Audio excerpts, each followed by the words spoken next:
I won't go through all of these, but in section 5 on the first page there, so you have to have a budget that's been approved, and if there is no budget, the budget is not approved, then there can be no expenditures done through the PVC, and that has not been followed.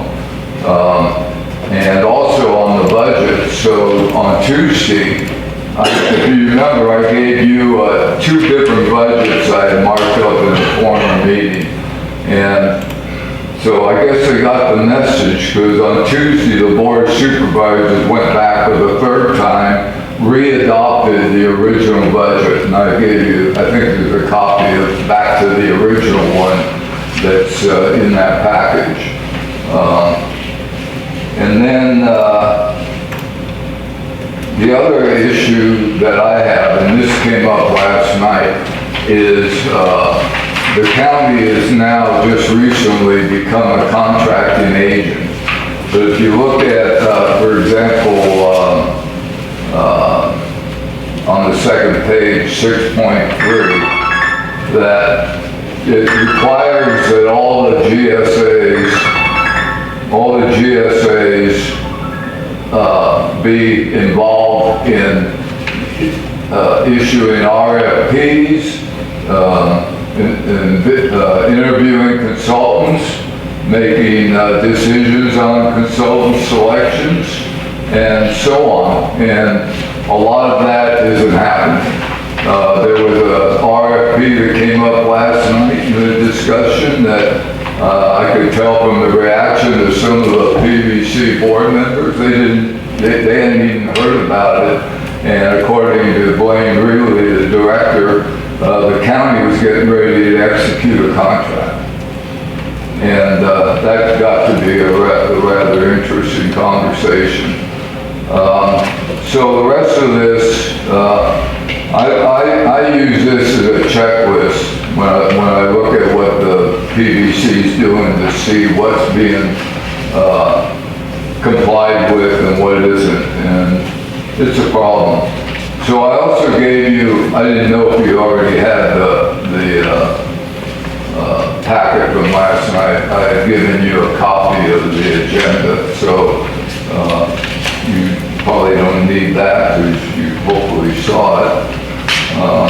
Also, this is back to the original budget, and you'll see I have highlighted 3 items down here, and it's interesting because they have budgets for items like governance, which there's been no information provided, and there's also items for public outreach, and so far there's been essentially no public outreach. I was wondering, so you folks that are in the basin, did anybody get this mailer if you live in the basin? Or I got it. You got it. Oh, you got it. But that was, I think, only mailed to people in the county GSA. Oh, I thought it was to everybody. I don't know. It's not clear. Anyway, this was their attempted outreach. Because I And didn't they get had, it. you didn't, and you didn't get it. Yeah, and You're not in the county. And you're in the county. I'm in, She's in the district, but my belief is that was mailed to all the county GSA properties. It was mailed to everybody that they want to monitor their wells. That's No, it was what, let me finish. So anyway, the point is, this was their outreach, and they have this map, and they highlight 4 or 5 areas here, but they don't talk about why these are highlighted or what the real purpose was, other than they're working on it. So it really didn't do much. So last night there was a couple things I put in this packet, and one was they did a sort of a review on the, if you're familiar with it, there's a Paso Robles blended water project. It's big, and this thing goes like, their copy is a little hard to read because of the color that they were using, but they had 8 different options here, and that blended water project is gonna cost, and it didn't have all the costs in it when they finished their discussion. It's gonna cost somewhere, depending on the option, because they have a small, medium, and large design project of the same project, anywhere from 100 million to about 40 million. And so then they did a rate study that is still in progress. It was supposed to be done last night and it wasn't. But this is a thing I really want to show you real quick here. I have to get the page number for you. They did it, so the rate study put together, it looks like a budget, but it's really a forecast. And for all of the GSA costs that was done as of last night in this study, it starts out, and this starts out next fiscal year, starts out at $2,586,000 and goes up every year. In year 5, they're saying that the GSA out-of-pocket costs would be $15 million for the 5th year. So what that all adds up to on this particular document for all 5 years is $44 million, of which you guys get 3%. So that's about $1,350,000 out of pocket. And I think a lot of these numbers are way overinflated. And I highlighted a lot of the line items on here because they're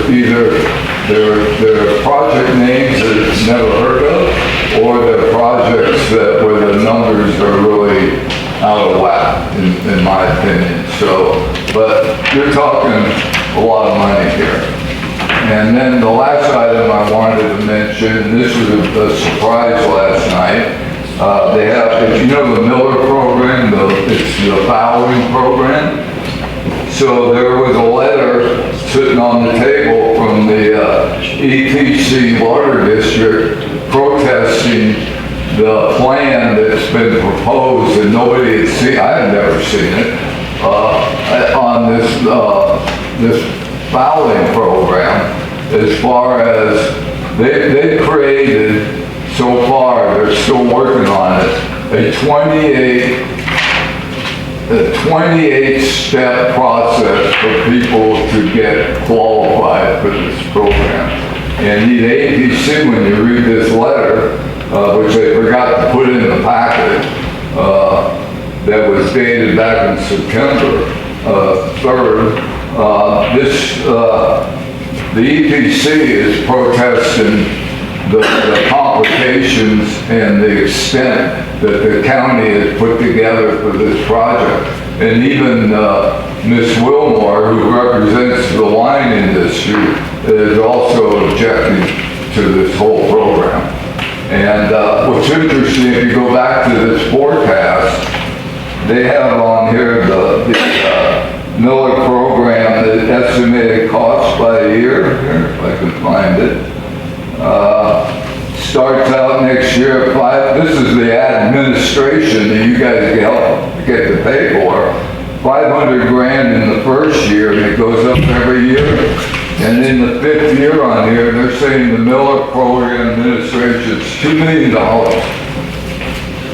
So you can see that they're a long way from ever putting together their act over there. And I'm sure Mr. Baker will have other comments along with Greg. So thank you for your time. Thank you. My partner took up 13 minutes, so I guess. Sorry about that. So thank you. I'm not going to go into the deep history. Bottom line is this. You're one of GSAs, one of the 5 GSAs. 2 of the GSAs, I don't care what anybody says, they're illegal.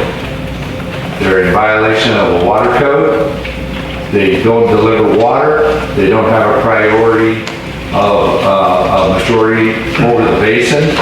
They don't have any infrastructure, and you hear all this is kicking the can down the road. Tell the DWR, hey, here's what we're working on. Look what we're working on. So they can keep doing what they're doing. Every one of these organizations, every one of these people has been here since 2005 in the prior agreement. Steve Senton and all these guys, before they became Prags, were prior. After Prags, they became the two make-believe water districts. San Juan, EPC. Same guys. Everybody is the same guys. From 2005 to the present. And what was their first push? Equity, not equality, not the correlated right doctrine, which states everybody gets an equal share to the beneficial use of the water beneath their land. No, it was equity. We want to use what we want to use, you don't use what we don't want you to use. Because we want to change, transfer, exchange, and move water. This is the bottom line. You don't care about grapes. Everybody that's in grapes know that grapes, they're not being sold. We have an excess. Maybe they need to go meet up with those guys that sell diamonds. The birds, whoever they are. They know how to pick diamonds out and sell them and make a lot of money because they don't populate the deal with what they're doing. The bottom line is, the market's down. If there's any time now to, nobody needs a fallow land.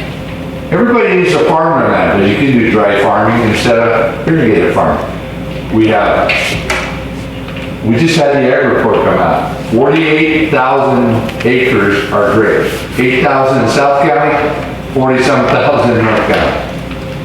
Okay, they beat out strawberries by 30,000, 40,000. You know how many acres of strawberries were grown? 4,000 acres to 48,000 acres of grapes.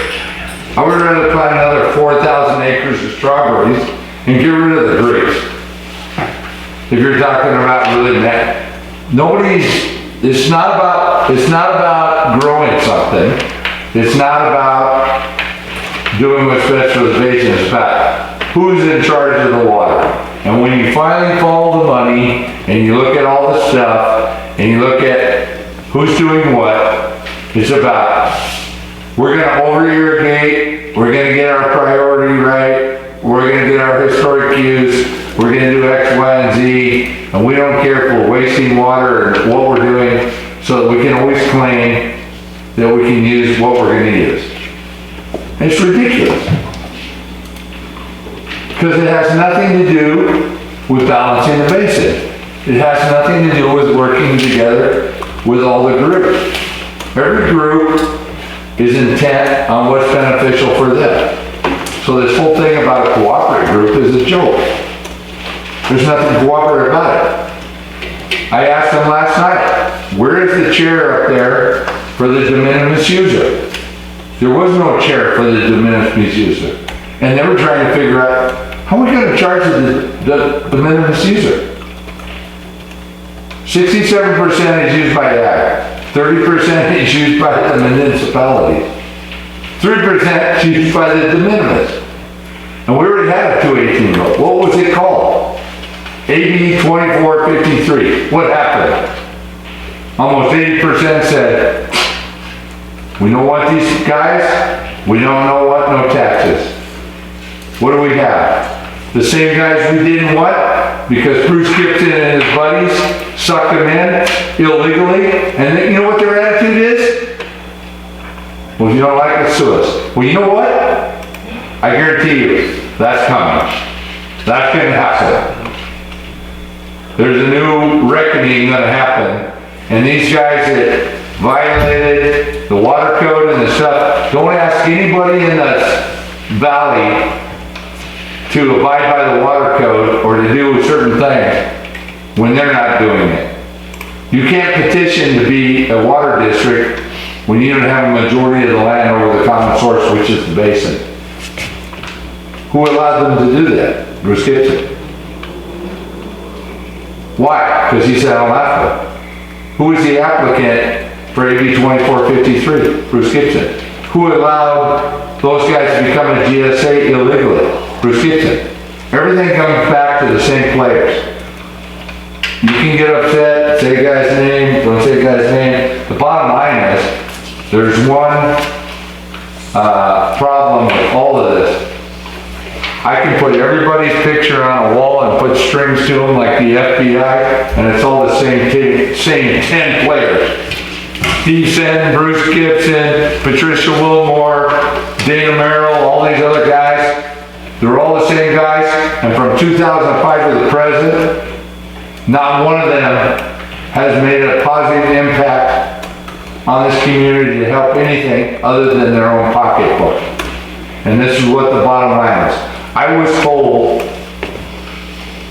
few years back, 2016, 2015, I was not part of the economic engine of the basin. I didn't matter because I was just an old retired guy that had some cows on a property, and it didn't matter that I was a fireman, that I have a Medal of Valor and other stuff, that I risked my life for other people, because only the white guys were the economic engine. Well, their economic engine is why we're in the problem we're at. And so their economic engine needs to pay for the problem. And until that happens, it doesn't really matter. Because they did everything they could to stop what would benefit our basin to pad their own pockets. I live outside the basin, I live in the watershed, I show up to everything that's ever happened in this community, and I've never once asked for anything to benefit myself. Wanted to benefit my neighbors. Where all these people only were in one interest, what benefits them and their buddies, and that's it. Thank you.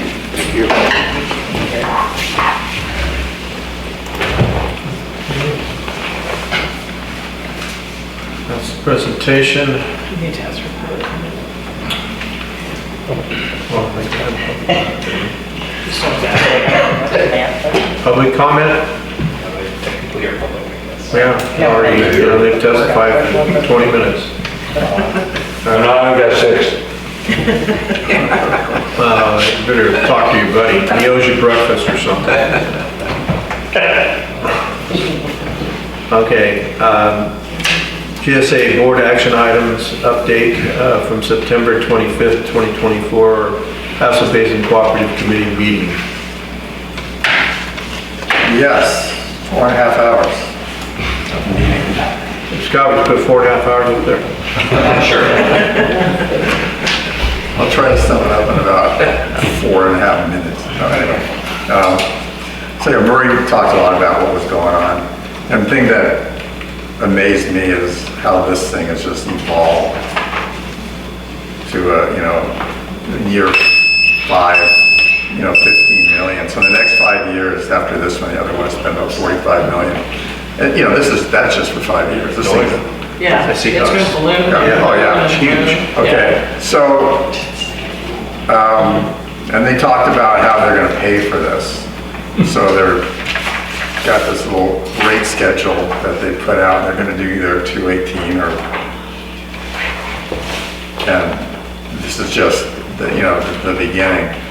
But some of the comments were that the domestic or the de minimis well users should pay either nothing or a minimum, but apparently the lawyers were saying that, well, if you do a 218, everyone's got to participate. So whether it be a flat rate for the domestic well or what, but hopefully, the bulk of it would be coming from the vineyards, as it should be, because they're really primarily.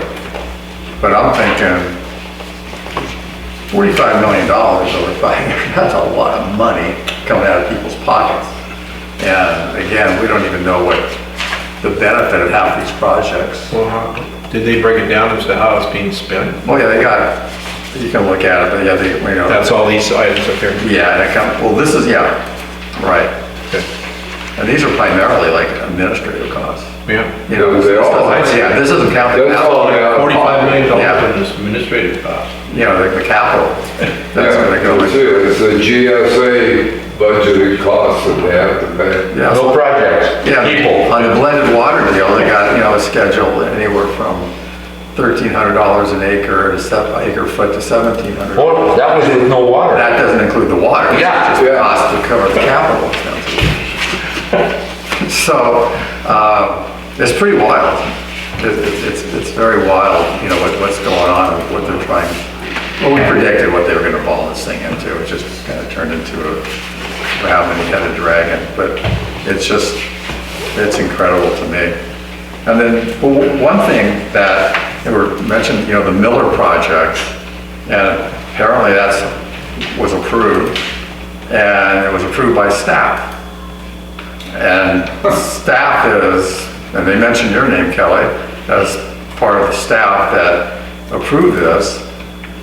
But yeah, we never talked about it. We never heard about it. So I guess my question is why, I think we need an update from you on what the staff is communicating with the PBCC that can come back to us so we have, you know, some input. Because apparently, you know, that bid's going out. The county's, it's a done deal. We didn't even get to vote on it as, you know, a PBC board. And apparently, there's a lot of things that seems to happen that way, which I don't even know why we have the PBC board. The staff is making all these decisions, and really is going out and the county's just putting it out to bid, and it's just rocking and rolling. So the way the PDCC works is similar to the way this district works. So you can look at me as, I mean, I am the staff for the PDCC for this district, but I'm essentially the staff for this district. So like when an RFP is developed, this board's staff, me and our employees, develop an RFP. That RFP is brought to the board, you guys review that RFP. You don't really review it beforehand. You review it at the board level and determine whether or not you're comfortable with sending that out in the world. The way the PDCC is working is when they're sending out that RFP, and this is county policy, not necessarily our policy, but they're asking for the PDCC's board, that board's approval to, number one, send out that RFP, but also to award the contract based on that RFP. We don't do that here, but that's how the county works. So, like in specific to the Miller program, the PDCC board did review the RFP before it went out several months ago. It went out, we received bids. Myself, Josh Reynolds, our district engineer, both reviewed the 3 proposals that were provided. And although I couldn't participate in the interview, Josh participated in the interviews, and we discussed it afterwards, and I agreed with what he had to say. But and that's how that process went. The PDCC board approved sending out the RFP, and as part of that, approving the contract per county policy. It came back at last night's meeting as a proposal to approve a contract. In our situation, basically I show you guys an RFP, bid, whatever, you guys approve it to go out in the world. I sort through all the different proposals that are received, and I propose one back to you guys, and you guys as the board approve that contract.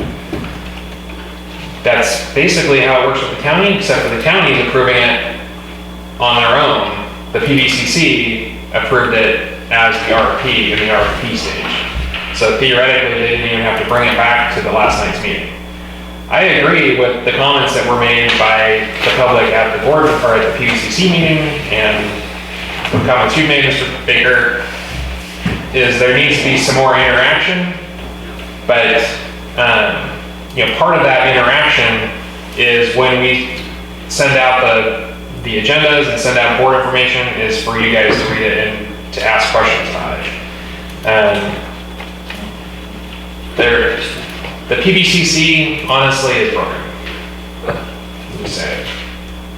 It needs to be fixed, but for the current period of time until something is proposed to fix it, that's basically how it operates. The staff, myself, Josh Reynolds, Christopher Lakehill, Blaine, I don't honestly remember the two of the staff for EPC or Shannon San Juan, but the RFPs are all reviewed by the various GSA staff. After that's occurred, it comes to the PVCC. The PVCC approves that RFP to go out in the world for solicitation for proposals or bids or whatever it's for. It comes back. The county is the county contracting, or is the contracting agent right now, so it follows their procedures for contracting. And their procedure is that they send out an RFP, comes back, the contract to be awarded goes to the county board of supervisors for their approval. It doesn't come back to every GSA. If you guys wanted to come back here, then I'm not sure how we would get that done at this point, but what came to the PVCC meeting last night is basically what would come to this board meeting. So I'm trying to understand, what was the RFP in regards to the Miller program?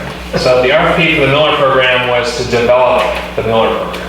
It's just a policy that needs to be developed. Well, it's a program, not necessarily even a policy.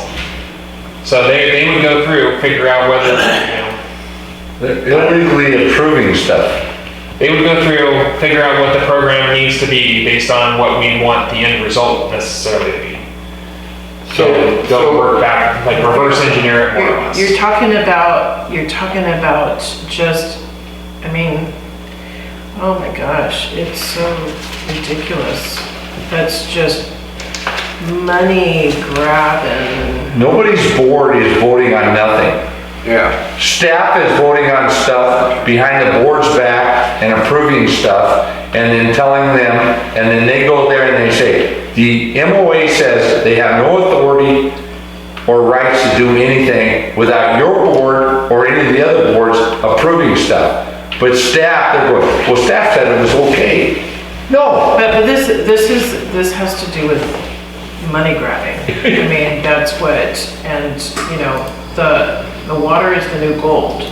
So they're using the water as an excuse to grab more money and everything. The Miller program, if you're talking about CRP. just an ability for a farmer not to farm, CRP. Well, that's a small part of it. They're looking to get reduction. So they want you Yes, to change your farming practices. I understand, Right. yes. So that's one of the chemicals. I understand that, but there's other things already in place in the state. There's other, Right. systems in place to help farmers. Right. And, that schools of thought that have already gone into the best cover crops to use and all that kind of stuff. On and on and on. So this is silliness. Yeah. Yeah, you're right. It's just a bureaucracy that's being created to just eat up money, and the farmers are going to be the bulk of the ones paying for it. It's scary. So that's what my next question is that what was the mechanism in this meeting? Did they talk about that? Is how are they going to, they're going to have to monitor each farmer's well then? Well, they're going to use the EV deal. EG. That's a whole issue. Right, so that's coming into play. So they're gonna, satellite your vineyard and figure out how much water you're using.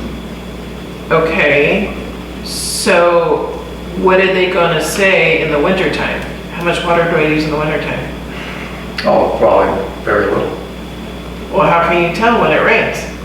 Apparently, they've got, They calculate all that. The problem with the whole ET, it doesn't say what's being pumped. It says what's being evaporated off your crop in the soil. So there's a part of the equation that's missing, the pump part, the pond part, if you have a pond, and the applied part. So it's one part of the equation, not the other part. So, okay. And that's part of what the proposal was to develop the Miller program, how it would be applied, you know, how it would work, basically. So you're paying somebody just to figure out how to make it work. A lot of And money. they're probably gonna get, yeah, oh yeah. If you've been following PDCC, they've been burning through money like, Well, wasn't the ET guy gonna get the, He's getting another deal. he's getting, was it the Miller? Yeah. yeah, so So he's already getting 360 on this deal, 360,000, he's gonna get more on this other deal that they wanna do, and you can ask him specifically, well, what's the variant in this deal thing? Well, we could be out by 30% or 60% or whatever, like, are you kidding me?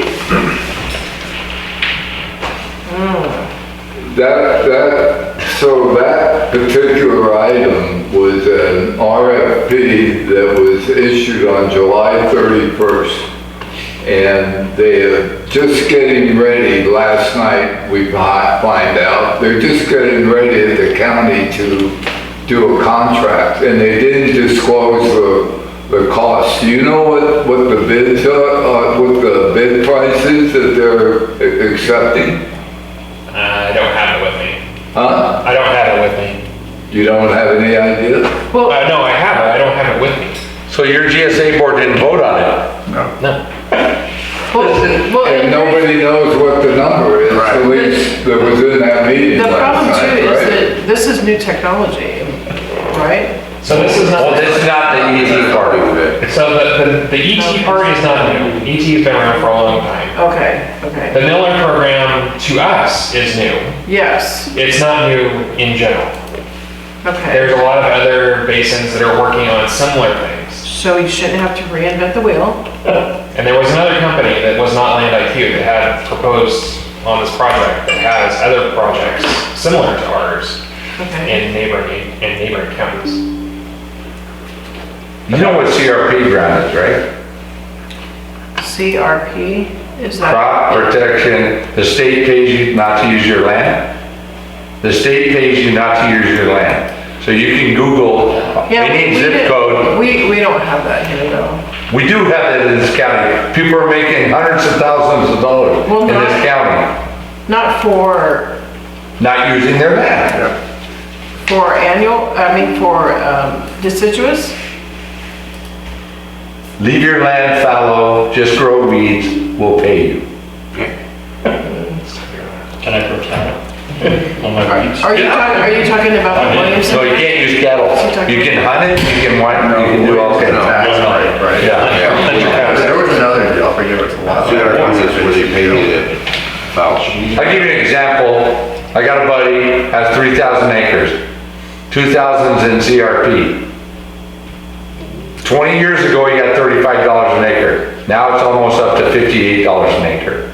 So let's go back to the 35. So if we're setting those 2,000 acres that he rotates with in the 3,000, he uses every so often, he gets $70,000 a year for not using 2,000. Who's gonna use her? He can't make $70,000. Now it's up to $58 an acre. I know guys out here in San Miguel have